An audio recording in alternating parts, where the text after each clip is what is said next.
रामकृष्ण रे मैत्रिणींनो, स्वागत आहे आपले सर्वांचे। आजच्या व्हिडिओत आपण बघणार आहेत हे जे तुम्ही ब्लाउज बघतायत 4 टक्सचे ब्लाउज, तर 40 मापाचा 4 टक्सचा ब्लाउज मी तुम्हाला संपूर्ण कटिंग तसंच स्टिचिंग दाखवणार आहे। एकाच कस्टमरचे 4 ब्लाउज आहेत माझ्याकडे आलेले, तर चारही ब्लाउज मी तुम्हाला एक सोबत कसे कट करायचे आणि एक ब्लाउजची संपूर्ण कटिंग आणि स्टिचिंग मी तुम्हाला एकदम सविस्तर दाखवणार आहे। ठीक आहे, तर तुम्ही बघू शकता ब्लाउज किती सुंदर फिनिशिंग मध्ये आपले आलेले आहेत। तर एवढ्या फिनिशिंग मध्ये तुम्ही देखील ब्लाउज शिवू शकता। चला तर आपण बघूया। आपण हे जे गुलाबी वाला ब्लाउज आहे याची मी तुम्हाला संपूर्ण कटिंग तसंच स्टिचिंग इथं दाखवणार आहे। तर हे आपले अशा प्रकारे पीस जे की तुम्ही आता सुरुवातीला बघितले शिवून झालेले तयार ब्लाउज किती फिनिशिंग मध्ये आलेले आहेत आपले, तेच ब्लाउज पीस मी तुम्हाला इथं दाखवते। तर आपण सर्वच ब्लाउज पीस आता पाहून घेतलेले आहेत। आपण इथं कटिंग करणार। सर्वप्रथम मी एकाच अस्तरवरती सर्व मार्किंग करून घेणार आहे। 15.5 इंच मी उंची घेतलेली आहे। Shoulder 5.5 inch, Munda 6 inch. Blouse 40 मापाचा आहे, तर 40 चे चौथा 10 प्लस 2 इंच शिलाई मार्जिनचे 12। आता आपण इथे 10 वर पॉइंट दिला, परत मुंड्याचा आणि 10चा पॉइंट सेंटर काढला आणि सेंटर पॉइंट पासून आतमध्ये 1 इंच घेत असं आपण शोल्डरला मॅच करत छानपैकी मुंड्याचा आकार दिला। इथं आता बॅक नेक साठी आपण इथं 2 इंच रुंदी घेतलेली आहे। उंचीला मी 10 घेतलेला आहे, तुमच्या जेवढा असेल तेवढा तुम्ही इथं घेऊ शकता। असा काटकोन करत आपण छानपैकी गोल आकार दिलेला आहे। आता आपण फ्रंट पार्टची मार्किंग करणार। 5.5 इंच शोल्डर, 2 इंचवर मी गडा रुंदी मार्क केली आणि 6 इंच आपला मुंडा घेतलेला आहे। इथं छातीचे चौथा प्लस 2.5 इंच म्हणजे 10 प्लस 2.5 इंच आपण इथं घेतलेला आहे। आता आपण इथं उंची घेणार आहेत 15.5 इंच।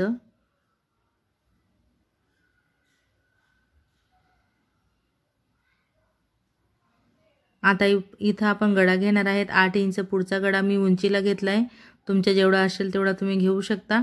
3 इंच गडा रुंदी आहे खालची आणि वरची 2 इंच असा आपण छानपैकी गोलाकार दिला।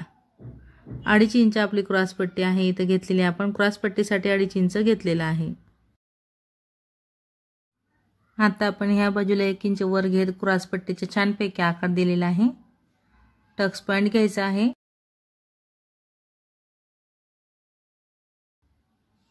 साडेचार इंच आडवा घेतलेला आहे, सरळ करायचं। पाऊण इंच ह्या बाजूला, पाऊण इंच त्या बाजूला। हा जो मेन टक्स आहे तो पाऊण इंच रुंदीला घ्यायचा। आता आपण इथं पावणे दोन वर इकडे तिकडे पॉइंट लावले। ह्या बाजूला 1.5 इंच खाली घ्यायचं मार्जिनकडे। 2 इंच मुंड्यातला टक्स घ्यायचा आहे, 2 इंचावरती पॉइंट लावायचा आणि मुंड्यामध्ये असा क्रॉस करायचा आहे। तर आता आपण इथं काय करणार, क्रॉस पट्टीसाठी एक सरळ मार्किंग करून घेणार आहेत। ठीक आहे, आता ह्या क्रॉस पट्टीसाठी आपण काय करणार, 4 इंच ह्या बाजूला मोजणार, तसंच 4 इंच ह्या बाजूला असा आपण एक आयत आकार तयार करणार। आता ह्या बाजूला 4 वरती आपण पॉइंट दिलेला आहे, ह्या बाजूला 3 वरती पॉइंट। 3 ची लाईन सरळ करायची आणि 1 इंच इकडे वर घेत आपण क्रॉस पट्टीचा आकार दिलेला आहे। कमरेच्या चौथा प्लस 2 इंच आपल्याला क्रॉस पट्टीसाठी रुंदी घ्यायची आहे। ठीक आहे, असा आकार देत आपल्या इथं आहे ते सर्व मार्किंग झालेले आहे। आता आपण एक सोबतच मी सर्व ब्लाउज कटिंग करणार आहे आणि मग नंतर तुम्हाला स्लीव्स कटिंग दाखवते। तर ह्या कस्टमरचे सर्वच ब्लाउज आहे त्यांचा लांब स्लीव्ज आहेत, माप मोठा आहे आणि लांब स्लीव्ज, तसेच 4 टक्स मध्ये हे ब्लाउज आपण शिवून घेणार आहेत। तर एकच कस्टमरचे 4 ब्लाउज आहेत, तर मी एक सोबतच कटिंग करणार आहे। आता हे जे अस्तर आहे ते छोटा आहे म्हणून मी एकच अस्तरवर क्रॉस पट्टी कट करते आणि बाकीच्या अस्तरांवरती त्याला असं वर करून ठेवते। वरून व्यवस्थित आकाराने कट करायचा आहे। खाली सरळ मार्किंग केली त्याप्रमाणे आपल्या आता सर्वच क्रॉस पट्ट्या सोबत कटिंग झालेल्या आहेत। आता बाही उंची प्लस 1 इंच म्हणजे 9.5 इंच घेतलेला आहे मी। बाही घडीसाठी आपण इथं 10 इंच घेतलेला आहे, म्हणजेच आपला 40 मापाचा आहे। तर उतार दिलेला आहे 3.5 वरती। बाहीची उंची कमी असल्यामुळे मी 3.5 वर उतार दिलेला आहे, म्हणजे 8.5 ची तयार हवी म्हणून खाली दंडगेटच्या निम्मे प्लस 2 इंच घ्यायचं परत आपल्याला मस्त छानपैकी असा बाहीचा आकार इथं द्यायचा आहे। वरचा शेप तसंच आतील शेप जो आहे तो मी इथं देऊन घेतलेला आहे। आता मी एकाच अस्तरवर बाही कटिंग करणार आणि हेच अस्तर ठेवत मी सर्व जे बाह्या आहेत इतर अजून 3 ब्लाउजांच्या त्यासोबत मी इथं कट करून घेणार आहे। ठीक आहे, तर आता बघा वरचा शेप कट झाल्यानंतर आपल्याला बाही घडी ओपन करायची आणि आतील शेप कट करायचा। आता संपूर्ण अस्तर आपण एकदम मस्त ब्लाउज पीसवरती कटिंग केलेला आहे। आता स्टिचिंग बघूया। फ्रंट पार्ट असं शिदं करून घ्यायचे, शिद्यावरून अस्तर ठेवून घेतलेला आहे। तर मी काय करते, ज्यावेळेस 4 टक्स किंवा प्रिन्सेस कट ब्लाउज असतात तेव्हा मी नेहमी माझा जो आहे तो गळा अल्टरचा करत असते, म्हणजे याच्याने वेळेची बचत होते, ब्लाउजला फिनिशिंग देखील खूप सुंदर येते आणि झटकेपट ब्लाउज आपलं शिवून होतं।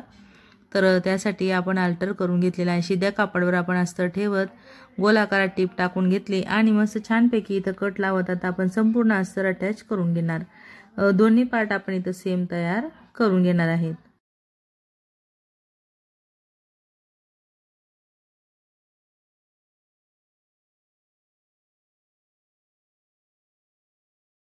आता इथं आपले गळ्यावर देखील डबल टिप मी टाकून घेतलेली आहे। आता हे जे आपले टक्स आहेत ते मी चॉकने डार्क करून घेणार आहे, की जेणेकरून आपल्याला दुसऱ्या पार्टवरती ते प्रेस करता येतील। अशा पद्धतीने जर तुम्ही मोजून मापून कटिंग करणार आणि टक्स देखील व्यवस्थित मार्क करून घेणार तर बघा आपले जे पार्ट असतात ते सेमच येतात, एवढेसे पण कमी जास्त पण आपले इथं होत नाही, कारण आपण स्टिचिंग करत असताना आपल्याला सर्व गोष्टींची काळजी घ्यायची असते। मी तुम्हाला बघा आता आजच्या ह्या व्हिडिओत कटिंग तसं संपूर्ण स्टिचिंग देखील इथं दाखवणार आहे। फिटिंग करताना काय गोष्टींची काळजी घ्यायची, कशा पद्धतीने फिटिंग तुम्हाला करायची आहे याची सविस्तर माहिती मी तुम्हाला इथं देते आणि ब्लाउज शिवून झाल्यावर तुम्ही प्रत्यक्ष तुमच्या नजरेने ब्लाउज बघू शकता।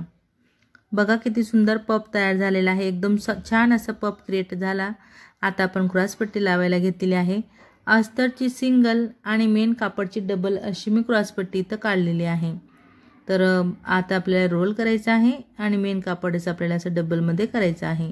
अस्तरची सिंगल क्रॉसपट्टी आपल्याला बाहेरून ओपन दिसते, आपण त्याला जेव्हा फोल्ड करू तेव्हा ते आतमध्ये सेट होणार आहे बरोबर। दोन्ही बाजूला क्रॉसपट्ट्या सोबत लावायच्या, कारण माझा गळा मी अल्ट्राचा केलेला आहे तर ते सारखं यायला हवं, त्यासाठी बघा आता क्रॉसपट्टीवर टिप टाकून झाली का परत चेक करायचं बरोबर येतंय का, कमी जास्तपणा वाटला तर थोडा किंचित शिलाई टाकून घ्यायची अजून। अशा प्रकारे छान अशी आपली मस्त क्रॉसपट्टी फिनिशिंगमध्ये लावली गेली। टिप टाकत आपण पुढचे एक्स्ट्रा पार्ट कट केलेला आहे। दोन्ही पट्ट्या सारख्याच आहेत, म्हणजेच आपल्याला काज बटन पट्टी इथं लावून घ्यायची आहे। आय हुक पट्टी, त्यासाठी मी इकडे आता हुक पट्टी लावणार आहे। सर्वप्रथम खालून तसंच वरून फोल्ड करत मस्त आपल्याला दाबटीप टाकायची आहे आणि संपूर्ण पट्टी आपल्याला आतमध्ये फोल्ड करत एकदम मस्त अशी टिप टाकणार आहेत आपण अर्धा इंच वरून। बघा किती सुंदर फिनिशिंगमध्ये आपलं पार्ट तयार झालेला आहे, एकदम छान अशी आपल्या ब्लाउजला इथं फिनिशिंग आलेली आहे। आता आपण आय पट्टी इथं लावून घेणार। तर नेहमीप्रमाणे मी इथं शिलाई मशीननेच आय तयार करून घेतलेले आहेत। बघू शकता आय पट्टी तसंच हुक पट्टी एकदम परफेक्ट असं फिनिशिंगमध्ये आपलं फ्रंट पार्ट शिवून तयार आहे। तसंच मी इथं बॅक पार्ट देखील तयार केलेला आहे आणि बाह्या देखील आपल्या शिवून झालेल्या आहेत। आता फिटिंगच्या आधी महत्त्वाच्या टिप्स म्हणजे त्या अशा की फ्रंट आणि बॅक आपल्याला असं व्यवस्थित घडी करून ठेवून बघायचं असतं, उंचीला कमी जास्तपणा येतोय का, मग शोल्डर उतार द्यायचा असतो तो दिला मी। परत आपण खाली कमरेच्या चौथा प्लस 2 इंच बरोबर येतंय का, जेवढं काही एक्स्ट्रा येते ते कट करायचं। आता हे चारही पार्ट खालून फिनिशिंग आहे तर जॉईंट करायचे आणि वरती एक्स्ट्रा पार्ट जेवढं काही येते तेवढं कट करायचं। तसंच इथं आता फ्रंट पार्टला आपण मुंड्याचा आकार दिलेला नसतो, टक्स घेतो म्हणून तो आता इथं देऊन घ्यायचा आहे। आता आपण इथं शोल्डर जोडून घेणार आहेत। दोन्ही शोल्डर जोडून झाल्यानंतर परत आपल्याला शोल्डर असं सारखं करायचं आहे, परत मोकळं करायचं आणि असं सरळ करून घ्यायचं त्याला। एकदम मस्त फिनिशिंगमध्ये जर तुम्हाला ब्लाउज शिवायचा आहे तर ह्या छोट्या छोट्या गोष्टी खूप महत्त्वाच्या आहे, या खूप महत्त्वाच्या टिप्स मी तुम्हाला इथं दिलेल्या आहेत। आता आपण बाही जॉईन करून घेणार। बाही जॉईन झाल्यानंतर आपण शिद्यावरून एक टिप टाकणार, कारण मी अल्टरची फिटिंग करत असते, म्हणजे मी वर लॉकला बाहेर देत नाही ब्लाउज, तर मी अशीच अल्टरची फिनिशिंग करते, म्हणून आपण शिद्यावरून टिप टाकली। उलट ब्लाउज करायचं, परत एक पाव इंचावरून टिप टाकायची आहे आपल्याला। तर आता आपण इथं कमरेचे माप जेवढं आहे तेवढं मोजून पुढे एक्स्ट्रा किती येतंय ते बघणार 6 इंच आपल्या इथे एक्स्ट्राचं येते, तर 6च्या निम्मे 3, 3च्या निम्मे 1.5 असे आपण इथं फिटिंग करणार आहेत। तर मैत्रिणींनो, खूपच सोप्या पद्धतीने मी तुम्हाला हे ब्लाऊज दाखवण्याचा प्रयत्न केलेला आहे। शेवटपर्यंत तुम्ही माझा व्हिडिओ बघितला त्याबद्दल तुमचे सर्वांचे खूप खूप धन्यवाद। असेच माझे व्हिडिओ बघत चला व मला सपोर्ट करा। व्हिडिओ आवडला असेल, थोडासा जरी फायदेशीर वाटला असेल तर व्हिडिओला लाईक करा, शेअर करा, कमेंट करा। तसंच चॅनलवर नवीन असणार, पहिल्यांदाच माझे व्हिडिओ बघत असणार तर चॅनलला सबस्क्राईब करा, सोबत बेल आयकॉनवर क्लिक करून ऑलवर सेट करा रोजचे असे छान छान व्हिडिओ पाहण्यासाठी। चला तर मग भेटूया आपण पुढच्या एक छान अशा व्हिडिओसोबत। धन्यवाद।